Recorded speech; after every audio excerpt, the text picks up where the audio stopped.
குழந்தையின் கைவிரலுடன் இணைந்திருக்கும் புகைப்படத்தை வெளியிட்ட இர்ஃபான்.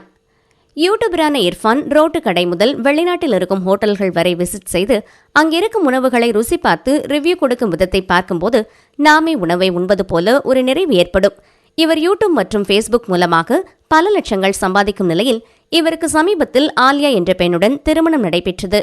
அவருடைய மனைவி கன்சீவாக இருக்கும்போது அவரின் வயிற்றில் வளரும் குழந்தை ஆனா பெண்ணா என்று துபாய் சென்று தெரிந்து கொண்டவர் தனக்கு பெண் குழந்தைதான் பிறக்கப் போகிறது என்று தெரிந்தவுடன் பிறக்கப் போகும் பெண்ணுக்கு ஒரு விழாவை கொண்டாடினார். அதனை பார்த்து கருவில் இருக்கும் குழந்தை பிறப்பதற்கு முன்பே அதன் பாலினத்தை அறிவது சட்டப்படி குற்றம் என்று பலரும் இவருக்கு எதிராக விமர்சனம் செய்த நிலையில் சம்பந்தப்பட்ட வீடியோவை டெலீட் செய்து மன்னிப்பும் கேட்டார். தற்போது இவர் குக்கு வித் கோமாளி என்கிற நிகழ்ச்சியில் பங்கு பெற்று தனது சமையல் கலையையும் நிரூபித்துக் கொண்டிருக்கிறார். இந்த நிலையில் இவருக்கு ஏற்கனவே அறிவித்தபடி பெண் குழந்தை பிறந்திருப்பதாக இன்ஸ்டாகிராமில் போஸ்ட் வெளியிட்டிருக்கிறார். தன் குழந்தையின் கைவிரல்களோடு தன் கையை பிடித்தபடி ஒரு புகைப்படத்தை வெளியிட்டு, திடீரென்று என்னுடைய வாழ்க்கையில் எல்லாம் மாறிவிட்டது. என் வீட்டிற்கு இளவரசி வந்திருக்கிறார். எனக்கு பெண் குழந்தை பிறந்திருக்கிறது. நான் என்ன நல்லது பண்ணினேன் தெரியவில்லை. எனக்கு பெண் குழந்தை பிறந்திருக்கிறாள்.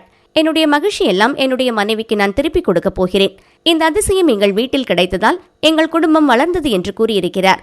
இவருக்கு ரசிகர்களும் வாழ்த்துக்களை குவித்து வருகின்றனர்.